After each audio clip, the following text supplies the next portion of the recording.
How'd you break your leg? Dancing with a 6-year-old boy. How do you handle people that like have varying opinions on vaccines and the COVID and stuff like that? That's switching gears. I brought Miss Pearl's hands with me from The Masked Singer, season 13. But you won that, but you didn't win the hand. No, they want the gloves back. I have to send them back. Let's talk Road Manager. Yeah. How did that come about? Just kind of last minute. I think I heard the story that they were trying to figure out who was going to be the tour manager on the show, and I think it was a conversation that Blake had with the other guys that are producing and directing, and he said, well, what are you looking for in a tour manager? And they said, well, we need this and we need that and we need the other. And Blake said, well, if you want somebody who isn't going to take any crap, who's going to tell it like it is, and who also has the heart to deal with these people and their emotions, it's Gretchen Wilson that you want to get. So they called and I said, sure, why not? I just did this other thing, so let me see if I can do this too. At least this time I can show my face.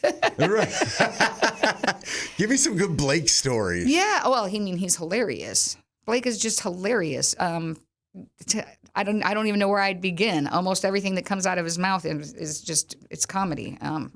If he wasn't such a talented singer, I'd say he'd missed his calling, because he definitely could have been a comedian.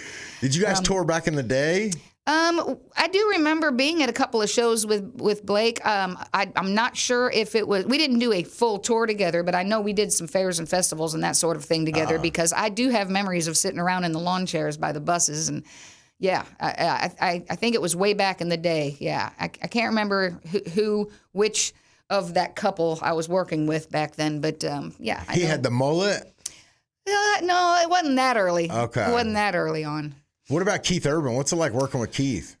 So I didn't know Keith really well, just the friendly, say hello at an award show or at the airport in passing. I think I actually had seen his parents more than him. For whatever reason, I run into them a lot at the airport.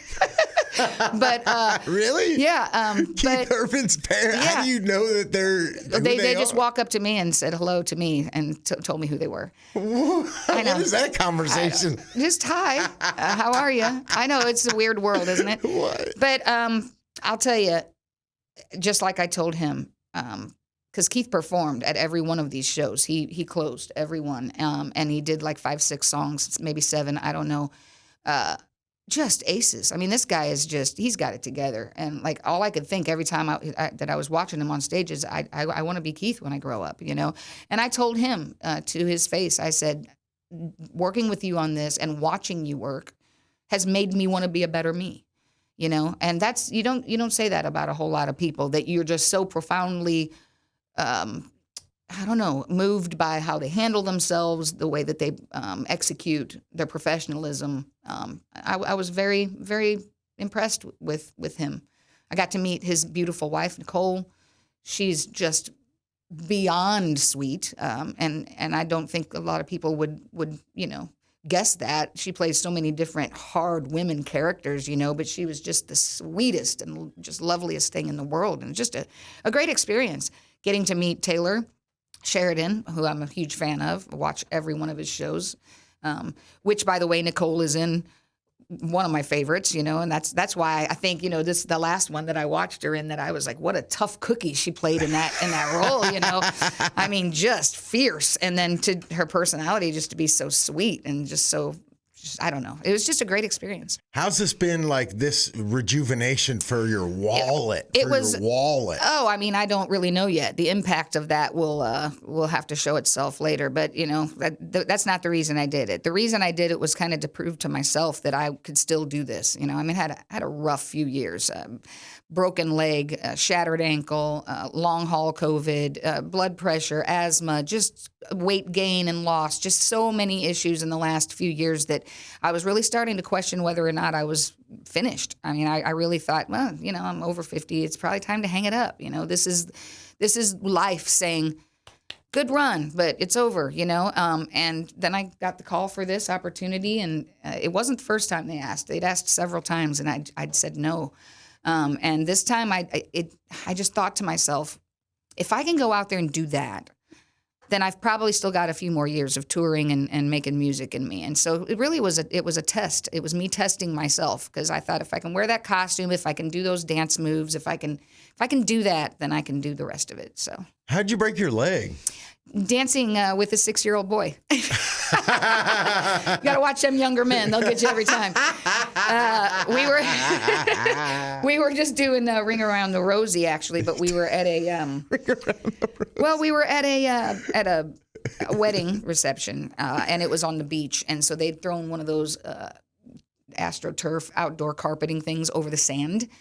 And you can't really see the dips and the pits in the sand. And so, I'm doing the spin 100 miles an hour, and my ankle hit one of those pockets, and I just came down on it. And, yeah, it was ugly. You've seen those videos online with the foot hanging the wrong way. Oh. Yeah. It was one of those. Yeah. Once I went down, I did not get back up. And it was 9 months before I put pressure on that leg again. Did you kind of feel like you stole the show in the moment? Did you feel bad for the bride? No. This was at the reception. Everybody, the whole thing was over. The mother-daughter dance. I mean, the father, all that was over with. This was just me trying to have a little bit of fun with one of my best friend's son. He just wanted to go dance, and so I said, "I'll go dance with you." And then this happened, and it was a big setback for quite a while. But yeah, I mean, that was hard going out there, and like I said, the choreography. It was stressful, but it was great. It was good for me. It was hard work, but it was really good for me, and I proved a lot to myself. How do you handle people that like have varying opinions on vaccines and the COVID and stuff like that? That's switching gears. Well, you were talking about getting sick, you know. So here's my personal opinion on it. I think that I think there's no one right answer on it. I think that the vaccines probably were and are very helpful to some people. I just don't know that they are for everyone. I think that the rush of it was a little scary for everybody. There are vaccines that we've been giving our kids, the 22x2, the shots that you have to get them to go to school and stuff. These are tried, true. They've been around for a long time. Those shouldn't scare anyone. But something that is, that you've got 2 and 3 pharmaceutical companies all competing to roll out faster than the one next to them, something that's being that rushed, of course, that should scare everyone, and it did. The mandate of it, I think, is absolute horse crap. I mean, I don't think that anybody should be told what to do with their body anywhere down the line, and that should go for everybody, both sides of the party. If you're not for telling a woman what she can and can't do with her body, then you shouldn't be for telling somebody what shot to get or not either. It should be the same thing all the way down the line. So, long story short, I think the vaccines probably did wonderful things for some people. For me personally, I think the vaccines actually are what my problem are right now. And so I'm doing everything that I can to get the vaccines out of my body. Oh, interesting. But I think that was because my immunity system and my personal makeup, I don't think the vaccine was good for me. I think the vaccine actually caused me more harm than COVID did. But that doesn't mean that I think that that's true for everyone. That's what makes you smart. No, that's just what makes me in control of me. I'm not in control of you or the person next to you. I'm responsible for my own self and the things that go into my body. So it'll be up to me. I might be wrong. And if I am, guess who I get to point the finger at? Me. Real quick, we had Jason Aldean and Kit Moore in here, and they did this, and we thought this would be great for you. Okay. It's rapid fire on some conspiracy theories. Okay. All right. Oh, boy. Were dinosaurs real? Dinosaurs? Yes. Is the Earth flat? No. Did we land on the moon in 1969? Whew, if you ask my brother, he'd say no, but I say yes. Okay. Was there a second shooter at John F. Kennedy? Yes. Wow. I think everybody has said that. Is Alexa listening to my private conversation? Yes. Is Bigfoot real? Yes. Do you believe that there's an Illuminati or a secret group of 8 to 12 people that pull the strings in the world? I believe that the first part of that is, but I believe it's a lot bigger than 8 and 10. Wow. Are there aliens at Area 51? Live or dead? I think there are pieces and specimens of things that we can't explain there. This is great. I used to be, when I was growing up, Chuck E. Cheese. Yeah. So I know in the costume is so hot. Yeah. Have they come any farther since the 20 years I've done? Is there a fan in there? No, it's very, very hot still, and it's being put on with a bicycle helmet, just tightened under your chin. It's on the outside, it's very beautiful and sparkly. On the inside, it's very hot and uncomfortable and heavy. Very heavy? Yeah, I mean, it's several layers. There's even when you think you're looking at skin on one of those costumes, it's just a skin suit. There is absolutely not one bit of your hair or your skin can show at all. In any time you're there, walking in and out of the building, going to and from your hotel room, not a bit of your skin can show. I want to get into that more, but first I want to know, as you watched each episode, who was like most surprised you to see? Oscar De La Hoya. Really? That one shocked me, probably just because I'm a huge fan. I just could not believe it.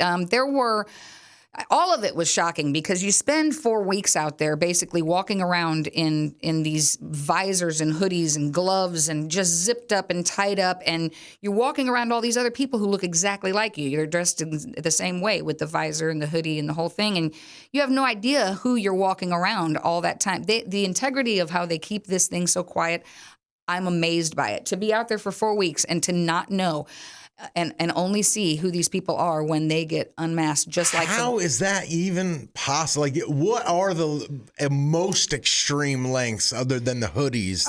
I mean, even if a piece of your hair was coming out around the hoodie and the visor, they would stop you, push you back into your pipe and drape, or back into your trailer, or back into the car, wherever you might be coming out of, and get that fixed, get that tucked away. Because even just the smallest little tattoo on my wrist could give away who I am. And the people who traveled with me, hair and makeup artist Candy, who's been with me for over 20 years, and my publicist Craig, they both had to dress in the hoodie and the visor and everything too, gloves, because somebody might recognize one of them having worked with me all these years and then be able to put it together. So yeah, unbelievably tight security when it comes to What about is someone following you around and making sure you're not leaving DNA on soda cans? No, nothing like that. But I mean, everybody is still infiltratable. Everybody is very, very segregated, though. I mean, you are in a pipe and drape right next to another character, but you never know who that person is. You never do. You don't walk out of that pipe and drape until you're completely costumed or totally visored up and hoodied up.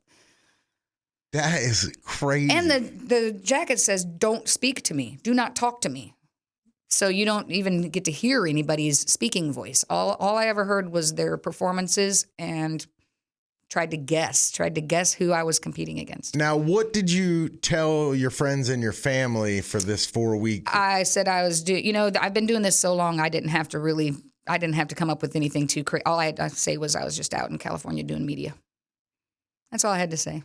Wow. Only my mom and my daughter, my publicist, hair and makeup, and maybe 1 or 2 other people knew. Did you make anyone sign an NDA, like your daughter? No, but the show does. Okay, but did you feel weird, letting your daughter know? I didn't. The show brought her in. The show called her and asked her and her husband to do a little recording of some. Otherwise, I don't think that she would have known. Wow. Did you have any suspicions on other people while you were there? Yeah, and I was wrong about yeah. I mean, so I would go back to my hotel room and I would get on, the search, and I'd be like, okay, I saw this clue and I saw this clue, and she said something about, one of these people have taken something away from Robin, and I'm like, okay, could it be Miley Cyrus? Could it have been that big foam finger thing? So I'm back in my room, just like anybody else who's watching it, just trying to figure out who these people are that I'm actually working alongside. Now, are you texting anyone? Like, is this you, Miley? No. Oh, no, of course not. No, I was exhausted. It was 11-hour days every day, only 1 day off the whole time I was out there. A lot of choreography, a lot of just hard work, in and out of that costume 3 or 4 times a day, because they want you fully dressed in costume for any camera blocking or anything like that to make sure you can deal with the set and the dancers around you and,